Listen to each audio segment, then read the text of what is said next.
O tema de hoje é família, é a nossa maior responsabilidade. E o nosso texto está baseado na primeira carta de Paulo a Timóteo, lá no capítulo 5, no versículo 8. 1 Timóteo, capítulo 5, versículo 8, diz assim: Ora, se alguém não tem cuidado dos seus, especialmente dos da sua casa, tem negado a fé e é pior do que o descrente. Olha que texto forte. Ele está dizendo: se eu não tenho cuidado da minha família, se eu não tenho cuidado da minha parentela, da minha família, se eu não cuido deles, eu sou pior do que o incrédulo. A nossa família tem que ser uma prioridade, uma responsabilidade da nossa vida. É uma responsabilidade minha. Mas muitas vezes a tendência das pessoas hoje é terceirizar essa responsabilidade. Estamos jogando a responsabilidade da nossa família nas costas dos outros. Jogamos, por exemplo, a educação dos nossos filhos somente nos professores. Jogamos a espiritualidade dos nossos filhos na vida dos pastores e líderes da igreja. E não tem que ser assim. É nossa responsabilidade. Responsabilidade do exemplo. Eu me lembro dos meus filhos quando eram pequenos, principalmente o meu filho, Azaf. Ele procurava imitar as coisas que eu fazia. Aquilo que ele me via fazendo, ele tentava fazer. Porque a tendência dos filhos são imitar os pais. Eu quero perguntar a você, pai, você tem sido exemplo para o seu filho? Você tem sido exemplo de vida para o seu filho? Olha o que a palavra diz lá em Provérbios, lá no capítulo 22. Provérbios, no capítulo 22, ele vai dizer algo muito importante. Provérbios, no capítulo 22, no versículo 6, Ensina a criança no caminho que deve andar, e ainda quando for velho, não se desviará dele. O texto está orientando que nós devemos ensinar as crianças o caminho que deve andar, ensinar aquilo que é correto. E quando crescer, jamais se afastarão. Mas muitas vezes nós entendemos que quem deve ensinar a criança é o professor, é o pastor, são os professores de escola dominical. Não. Quem deve ensinar é você como pai. A palavra diz lá em Gênesis, lá no capítulo 1, versículo 28, um texto que nós conhecemos, que nós entendemos, que a família é um projeto de Deus. Gênesis 1, 28.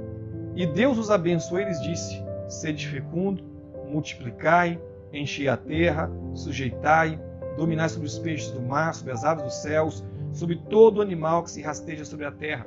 A família é um projeto, um propósito de Deus. E como propósito de Deus, como projeto de Deus, Ele quer que você também dê valor, valorize a família. Em Gênesis, no capítulo 2, no versículo 24, Ele vai dizer assim: por isso deixa o homem pai e mãe, se une à sua mulher, tornando-se os dois uma só carne. A responsabilidade da família é responsabilidade do pai e da mãe cuidar dos seus filhos. É responsabilidade do marido cuidar da esposa, é responsabilidade da esposa cuidar do marido, é responsabilidade dos pais cuidar dos filhos e é responsabilidade dos filhos cuidar dos seus pais na sua velhice, no momento que eles estão enfermos e precisando.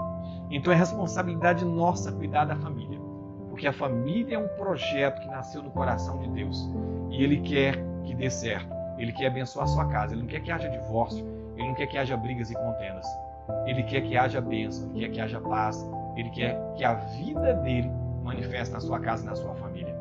Lá em Atos, no capítulo 16, Atos dos Apóstolos, no capítulo 16, nós temos um texto ali muito lindo que conta a conversão de um homem. Atos, no capítulo 16, lá no versículo 31. O apóstolo Paulo e Silas, eles foram presos e passaram a noite encarcerados. E quando eles estavam orando à meia-noite, é um texto que a igreja conhece, houve um terremoto, as celas de todos se abriram, mas eles não fugiram. E o carcereiro responsável por cuidar deles, com medo, pensou em se matar, em tirar a sua própria vida, de maneira que Paulo e Silas interviram. E eles falaram assim: não faça isso. Não faça isso, estamos todos aqui. E o versículo 31, ele disse assim para o carcereiro, o apóstolo Paulo disse para o carcereiro: responderam-lhe: crê no Senhor Jesus, será salvo tu e a tua casa. E lhe pregaram a palavra de Deus e a todos os de sua casa. E naquela mesma hora da noite, cuidando deles, lavou-lhe os vergões dos açoites. A seguir, esse carcereiro foi batizado e a sua família também. Então o Senhor quer, através da sua vida, alcançar a sua família. Você creu? Amém. Ore pela sua família. Porque o propósito de Deus e alcançar toda a sua casa, toda a sua família, usando o seu testemunho de vida. Seja exemplo, seja um testemunho vivo do Deus vivo que age na sua vida. Eu quero orar por você. Pai, eu quero apresentar o meu irmão, a minha irmã, eu quero apresentar, Senhor, a casa deles, a família deles, e pedir, Pai, que o Senhor venha colocar no coração deles a responsabilidade de zelar pela família, de zelar pelo projeto que o Senhor iniciou desde tempos eternos, para que haja uma família aqui na terra, assim como haverá uma família no céu. Eu oro por cada um deles, que os pais se convertam aos filhos, os filhos se convertam aos pais, que um cônjuge se converta ao outro, em amor e em graça. Que a tua bênção esteja nessa casa e nessa família, em nome de Jesus. Amém, queridos.